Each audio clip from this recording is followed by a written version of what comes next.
Víctor San Juan nació en Madrid en el año 1963. Es ingeniero, escritor y navegante titulado. Es autor de novelas marítimas, algunas de ellas premiadas, y ensayos históricos sobre Trafalgar, piratas de todos los tiempos, barcos desaparecidos, el Titanic y otros grandes naufragios, la Armada desconocida de Jorge Juan, y durante estos días pues sale a la calle Extraños sucesos navales. Durante muchos años ha ido recopilando material sobre hechos fuera de lo común y ha ido reconstruyendo historias e hipótesis. Recopila unos cuantos misterios marinos, algunos de los cuales encontraron explicación y otros pues no. Vamos a hablar de ello. Víctor San Juan, bienvenido, buenas noches. Hola, ¿qué tal? Buenas noches. Bien, pues sí, has ido en busca de estos sucesos inverosímiles, después de haber editado otros libros de ensayo, ¿no? Como, por ejemplo, recuerdo ahora el de Titanic y otros naufragios. Sí, estos son un poco pues los inclasificables, ¿no? Que van quedando ahí marginados, pero que son interesantísimos y que después cuando te pones a descifrarlos, pues resulta ser los que a la gente, a los medios, a los interesados en la mar, pues son los que nos interesan más. Y es que la mar, los océanos, está lleno de enigmas y misterios, ¿verdad? Sí, lleno, ¿no? Parece que ahora en los barcos iríamos a la oficina o iríamos al trabajo y no haríamos otra cosa, ¿no? Pero realmente en la mar pues siguen ocurriendo y han ocurrido durante 2 siglos cosas extrañísimas, ¿no? Como en el libro puede verse, y hay algunos casos verdaderamente estremecedores y otros que afortunadamente pues se han podido descifrar y se han podido ver qué es lo que pasó. Quizá en estos tiempos contemporáneos no, pero la mar ha dado mucho de sí, ¿no? En cuanto a naufragios y buques perdidos y desaparecidos y demás, porque, entre otras cosas, ofreces datos, ¿no? Como un buque del siglo XIX tenía un 80% de posibilidades de terminar sus días en un siniestro marítimo. Así Sí, que... bueno, con el tema de las comunicaciones yo creo que es fundamental, ¿no? Que se han suprimido muchos siniestros y muchos sucesos. Realmente antes cuando un buque zarpaba pues se quedaba durante el tiempo de la travesía completamente incomunicado, y los sucesos y las cosas que le podían acaecer pues no podía comunicarlas, ¿no? Ni podía pedir socorro y estaba totalmente fiado a sus propios medios. Sí, fíjate cómo ha cambiado, ¿no? Los tiempos desde el siglo XIX, con ese 80% de posibilidades de que te fueras al fondo del mar. En la actualidad apenas un 3% de los barcos que circulan por los mares se irán a pique. Efectivamente, hoy en día con el sistema ICE que nos sigue prácticamente en cada día, cada minuto, cada segundo, saben perfectamente cada barco dónde estamos, qué hacemos y hacia dónde vamos, cosa que antes pues no sucedía. El capítulo 1 de tu libro se abre con el famoso caso del Mari Celeste, un barco que apareció sin su tripulación a bordo en uno de los más, que es uno de los más célebres y extraños sucesos de la mar, ¿no? Estamos hablando del Océano Atlántico, a unas 350 millas al este de las Azores. Era el año 1872 y se encontró pues un barco velero bastante grande sin tripulación. Sí, en efecto, aparece el barco en la travesía entre Azores y la península ibérica, aparece completamente sin tripulación, y lo más curioso es que lo encuentra el barco que había estado con él a Barloa en el puerto de Nueva York y que se conocían las tripulaciones, ¿no? Con lo cual ya es una casualidad que verdaderamente pues es muy notable, ¿no? Pero el barco aparece sin nadie, no eran 6 tripulantes alemanes, el capitán, su mujer, una niña pequeña, ¿no? Lo cual hace que adquiera una gran relevancia mediática en aquella época ya.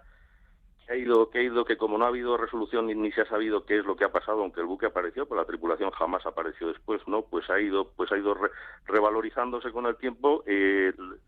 La literatura, y en concreto Arthur Conan Doyle, pues lo cogió, ¿no? Para hacer una especie de cuento y de relato, y lo han mantenido vivo hasta nuestros días, prácticamente el caso. Sí, el barco del Mari Celeste, ¿no? Que a principios de noviembre de 1872 se encontraba en el puerto de Nueva York al mando del capitán Benjamin Spooner Briggs, que era natural de Marion, de Massachusetts.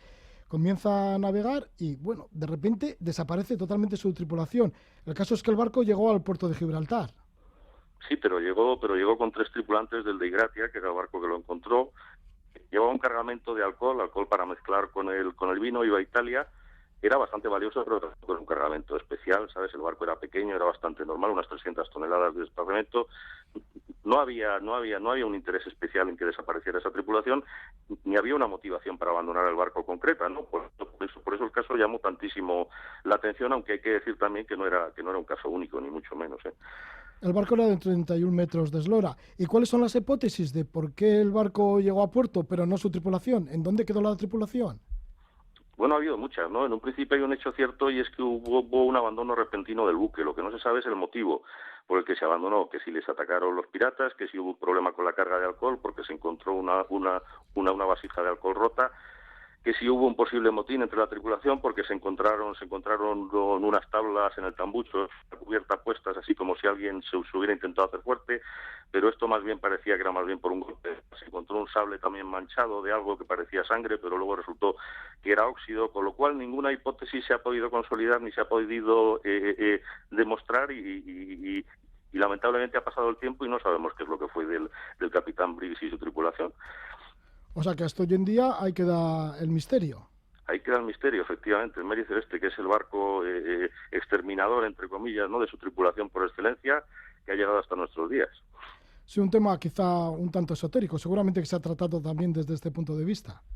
Sí, es el gran objetivo de los libros esotéricos, que lo han tratado con ampliamente, ¿no?, y estableciendo además sus propias hipótesis, que siempre son interesantes para intentar resolver algo cuando no se ha sabido establecer una hipótesis que haya sido consistente y que haya llevado a la resolución del caso. Sí, este era un gran barco velero, bueno, gran barco pequeño, era Sí, grande como mediano, velero, pero mediano, sí, ¿no? Sí, pero luego también aparecen, por ejemplo, submarinos. Y cuentas un poco también la historia. Ya aprovechas en cada uno de los capítulos de estos sucesos extraños, pues hablar también de algunos temas alrededor de ellos, ¿no? El caso es de los submarinos. Sí, con los submarinos han pasado cosas verdaderamente extremas, ¿no? Desde un submarino que apareció con la tripulación completamente muerta por emanaciones de gas cloro, hasta submarinos con los que se ha intentado tejer una leyenda de que han desaparecido en el Triángulo de las Bermudas, después han aparecido hasta submarinos japoneses que intentaban travesías larguísimas desde Japón hasta Alemania, ¿no? Y el contraespionaje americano pues hizo una caza para someterlos. En fin, están en el libro, y la verdad es que cada uno tiene sus planteamientos y sus causas, y es apasionante cada caso, ¿no?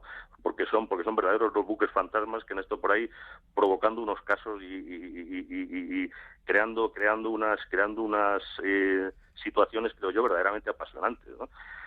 Comenta los orígenes del submarino y luego cómo los submarinos tuvieron ya cierta importancia en la Primera Guerra Mundial, especialmente los submarinos alemanes.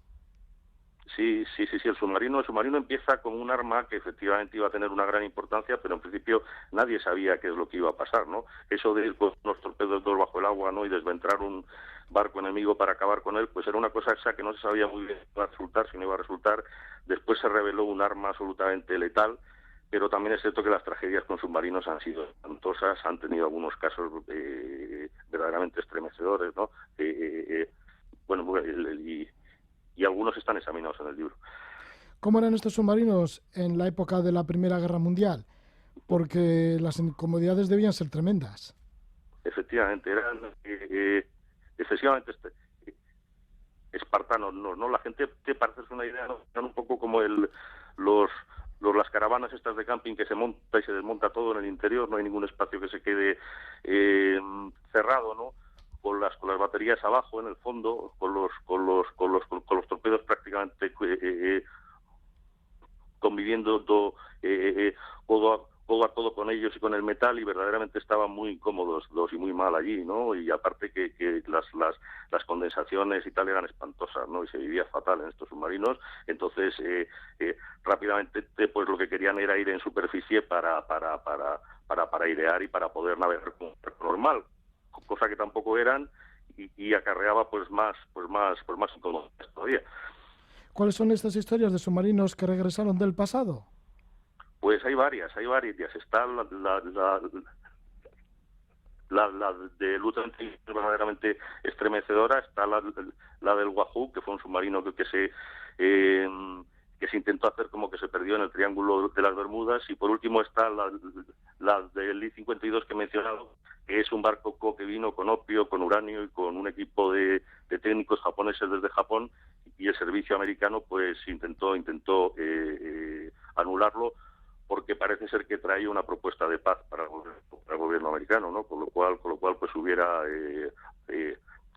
alterado el curso de la guerra, ¿no? Imagínate la importancia que tuvo esta travesía, ¿no? Y que está en el libro también un poco explicado, y las hipótesis que se formularon en su día. El capítulo 4 de estos extraños sucesos navales está dedicado a una varada en masa. Sí, este es un caso verdaderamente curioso, ¿no? 14 destructores que iban por la costa americana de maniobras y por una doble elección errónea en la navegación, que es complicado explicar en poco tiempo, pues tomaron la decisión desacertada y acabaron varando todo verdaderamente como un siniestro múltiple de estos de la carretera cuando hay nieve, ¿no? Uno detrás de otro sobre la costa y abalanzándose unos sobre otros, ¿no? Y murieron 23 personas, ¿no? Una cosa horrible, verdaderamente un accidente y un siniestro curioso como puede llegar a producirse y que es verdaderamente aleccionador. Esa es la verdad. Esta fue la flotilla entera de destructores rumbo al desastre sobre la costa de California en el año 1923. Y luego hay otro capítulo que habla de monstruos marinos, misterios de los mares y océanos, lugares que ocultan las más extrañas criaturas. Un hecho sucedido en el año 1969. Sí, eso es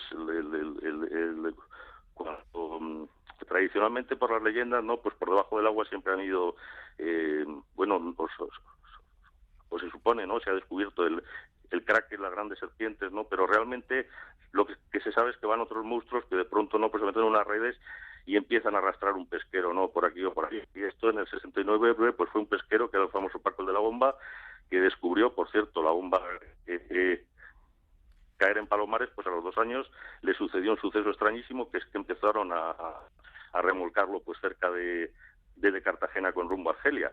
Y entonces él, como es lógico, pues llamó a Cartagena y ahí fueron destructores, helicópteros, submarinos, a ver qué era lo que pasaba, ¿no? Y el monstruo marino que lo cercaba, pues se vio completamente rodeado, ¿no? Y metido ahí en un avispero que no sabía muy bien qué era lo que pasaba.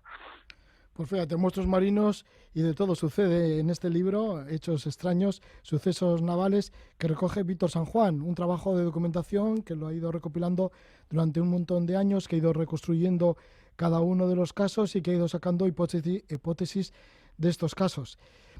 Aparte de todo esto, mira, aparte del libro Extraños sucesos navales, acabas también de publicar, pero de esto ya hablaremos en otro momento, otro libro, que esto es una novela, El perfil del infinito, se llama así. Sí, una novela de gran formato que es de el tema de la vuelta al mundo, creo que tiene un gran interés para mí, ¿no? Y que vamos en 5 años a vivir el cincuentenario, los 500 años, y creo que merecía la pena entrar a ver este tema desde el punto de vista retrospectivo, ¿no? Y de las grandes expediciones desde la vuelta al mundo, que es a lo que va dedicada esta novela, que creo que será, y espero que sea interesante para los lectores, ¿no? Sí, es una vuelta al mundo del año 1795. Eso es, que es la del general Álava, precisamente en Vitoria, que con su vuelta al mundo fue a las Filipinas y entonces retrospectivamente pues contempla las grandes expediciones de la Perús, del Cano, también vasco, de Malaspina, en fin, todas estas grandes expediciones que se van viendo y contemplando, ¿no? Al compás de cada día de navegación en una expedición que llevó además curiosamente el primer cronómetro y el cronómetro para probarlo, ¿no? Con lo cual pues se crea también otro